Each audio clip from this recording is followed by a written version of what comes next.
Mark, very good to see you. We're going to start with the financial headlines today. A very popular financial guru proposes an 8% withdrawal rule. We're going to talk through whether that is realistic. So Mhm. recently on his popular show, a well-known financial expert dismissed the common advice to withdraw only 4% of your retirement savings annually as, quote, moronic, advocating instead for an 8% withdrawal rate. So the financial world exploded following this advice, Mark. What do you think?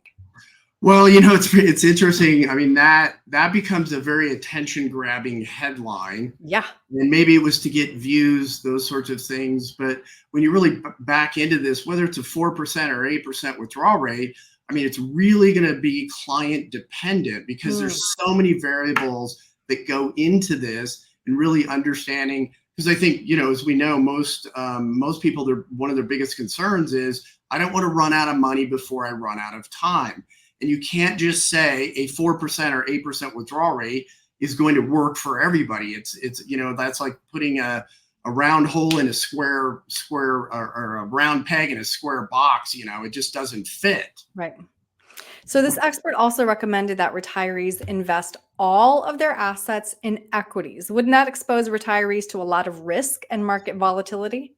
Well, yeah, absolutely. I mean, with longer life expectancies, I mean, you can go back and say, well, if you had 100% of your portfolio in equities and you retired in the year 2000, I mean, that was 2000 to 2010. Remember, we all have short-term amnesia, was the lost decade. You made nothing. And if you were withdrawing money out of that, you just exacerbated the problem.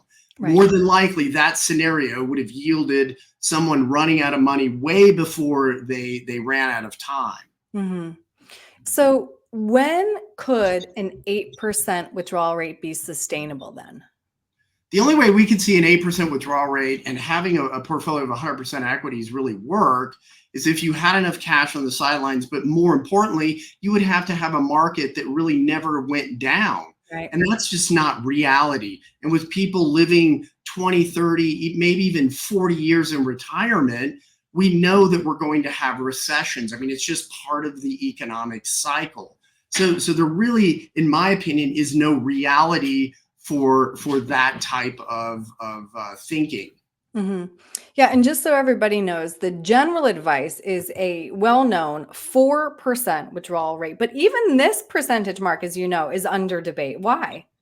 Well, yeah, so it's interesting. When that first came out, it was in the 90s, and the gentleman that created that and did all the data, he was assuming a later retirement age, but he was also assuming a 75% equity portfolio to 25% bonds. And it was also in an environment where interest rates were much higher than they are even today.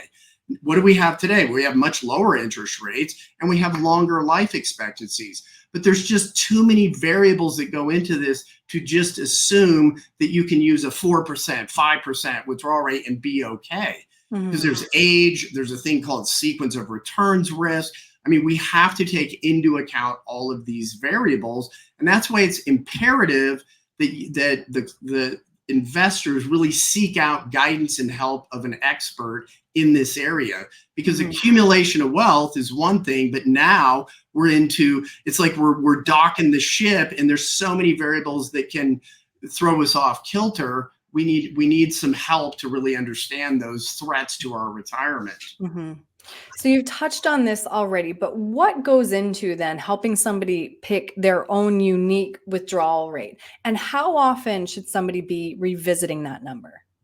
Well, I think what it involves is really understanding really the goals and objectives. That's really what drives the plan. It's not, understand. I mean, markets are going to go up and down. We can't control that. It's understanding the threats to our retirement and then putting the strategies in place to mitigate those retirements.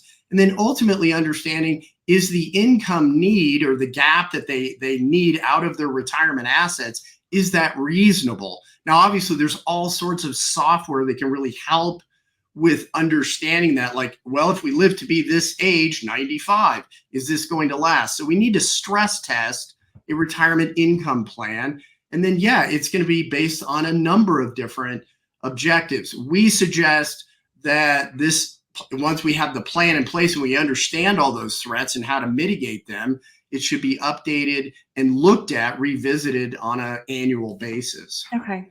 All right. A lot of good information to talk through here, Mark. Like I said, I think a lot of people's ears perked up. So if somebody would like to speak with you to find their own unique withdrawal rate, what's the best way to reach you? Yeah, the best way to reach us is through our website, which is mcgregorwealth.com. And if you go there, we have a calendar link. Go ahead and set up an appointment. We'd love to have a conversation with you. It is complimentary, no cost. And this is what we do for all the people in this community or all over the nation. The other thing is you can just pick up the phone, give us a call. Phone number is 303-681-0113. Great. Mark, thank you. All right. Thank you, Erin.